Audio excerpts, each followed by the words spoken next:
ఈ మధ్య కాలంలో చూస్తుంటే ఎయిర్‌పోర్ట్‌కి సంబంధించిన విషయాలు కావచ్చు, లేకపోతే విమానానికి సంబంధించిన అంటే విమానం క్రాష్ అవ్వడం కానీ, ఇలాంటి ఘటనలైతే ఎక్కువగా చోటు చేసుకుంటున్నాయి.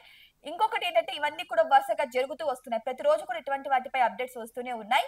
సో, అయితే ఇప్పుడు రీసెంట్‌గా ఇదే తరుణంలో హైదరాబాద్ బేగంపేట్ విమానాశ్రయానికైతే బాంబు బెదిరింపు మెయిల్ ద్వారా అయితే వచ్చింది.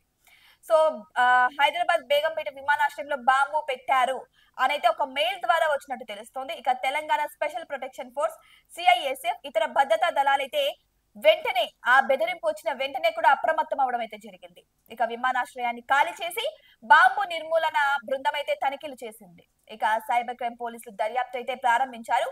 ప్రస్తుతం పరిస్థితి అయితే నియంత్రణలోనే ఉన్నట్టు తెలుస్తోంది. ఇక ఇటీవలే అహ్మదాబాద్ లో జరిగిన ఘోర విమాన ప్రమాదంతో ప్రజల్లో విమానం పేరు వింటేనే చాలా భయం కలుగుతుంది. ఎందుకంటే ప్రాణానికి గ్యారంటీ లేకుండా పోతుంది.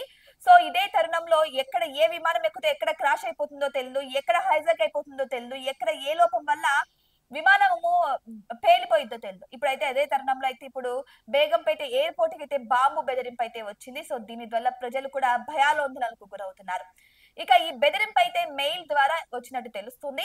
ఇక వెంటనే తెలంగాణ స్పెషల్ ప్రొటెక్షన్ ఫోర్స్, ఇక సెంటర్ ఇండస్ట్రియల్ సెక్యూరిటీ ఫోర్స్, ఇతర భద్రతా బలగాలైతే అప్రమత్తం అవడం జరిగింది. సో దీన్ని బట్టే తెలుస్తుంది మన భద్రతా బలగాలు ఎంత యాక్టివ్ గా ఉన్నాయని కూడా. ఇక ఎయిర్‌పోర్ట్ ఉద్యోగులు సిబ్బందిని అయితే మొత్తానికి బయటకు పంపించేశారు, తరలించేశారు. అక్కడ ఎవరు ప్రజలు లేకుండా, సామాన్య ప్రజలు లేకుండా అయితే అక్కడ ఖాళీ చేయించడం అయితే జరిగింది. ఇక చూస్తే స్నిప్పర్ డాగ్స్, ఇక బాంబు డిటెక్షన్ స్క్వాడ్స్ రంగంలోకి అయితే దిగాయి.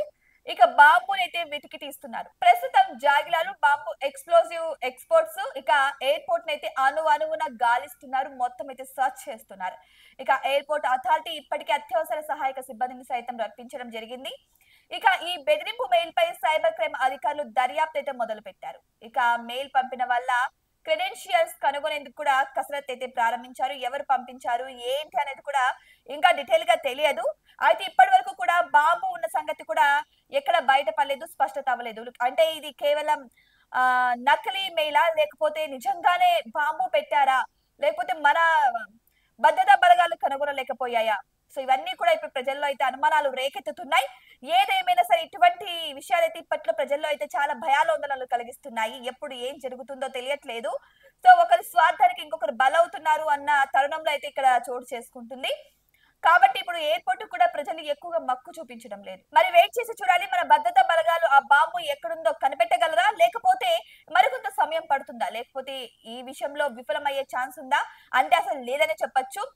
ఎందుకంటే మన భద్రతా బలగాలు అంత పర్ఫెక్ట్ గా ఉన్నాయి. అసలు సందేశం వచ్చిన మరుక్షణమే వాళ్ళ పనైతే వాళ్ళు స్టార్ట్ చేయడం అయితే జరిగింది. డెఫినెట్‌లీ ఒకవేళ నిజంగానే బాంబు ఉంటే ఖచ్చితంగా కనిపెట్టి తీరుతారు.